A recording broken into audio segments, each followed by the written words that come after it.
मिठा मालिक तू है, खालिक तू, महबूब भी तू, अल्लाह भी तू, मोहताज पैगंबर पीर सभई, आही वाली बेपरवाह भी तू, मिठा मालिक तू है, खालिक तू।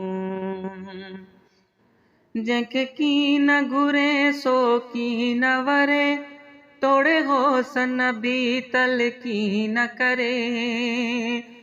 जंहिंखे की न घुरे सो की न वरे, तोड़े होसन भी तल की न करे। भला कलमो अबू जल कीअं भरे, जंहिंखे पाण करे गुमराह भी तू, मिठा मालिक तू ऐं खालिक तू। अबाबील सफ़ील ज़लील कयई, आज़ाद अड़ह मख़लील कयई। अबाबील सफ़ील ज़लील कयई, आज़ाद अड़ह मख़लील कयई। फिरऔन दोज़ख नील कयई, पाण ड्राहीं ठाहीं ठाह भी तू, मिठा मालिक तू ऐं खालिक तू।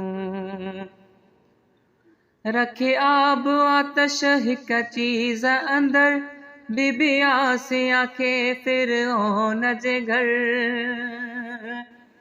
रखी आब आतश हिक चीज़ अंदर, बीबी आसिया खे फिरऔन जे घर।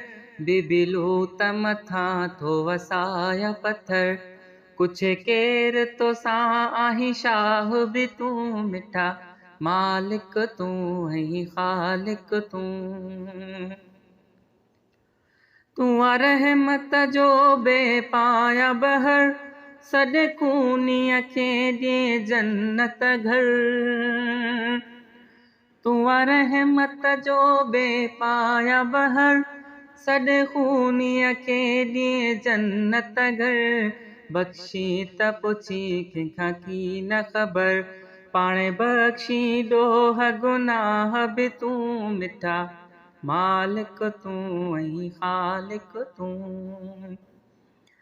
तोखे काण न कंहिंजी इबादत जी, न कसो मुसलातो सखावत जी। तोखे काण न कंहिंजी इबादत जी, न कसो मुसलातो सखावत जी। वठे बुछड़ो राह हिदायत जी, न सुहे ते करे जे निगाह भी तू, मिठा मालिक तू ऐं खालिक तू। 100 साल उज़ेर ते वारिया तो, हॾ मुअल गॾह जा जियारिया तो।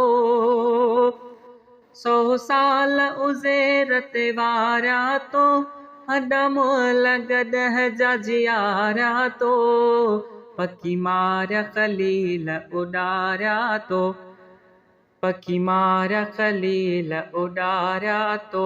कढी साह भी तू ॾे पसाह भी तू, मिठा मालिक तू ऐं खालिक तू। महबूब मके मां लॾायो के, हथां दुश्मन दोस्त सतायो के। महबूब मके मां लॾायो के, हथां दुश्मन दोस्त सतायो के। तानीअ सां हबीब बचायो के, तानीअ सां हबीब बचायो के। हर हाल संदसि हमराह भी तू, मिठा मालिक तू ऐं खालिक तू।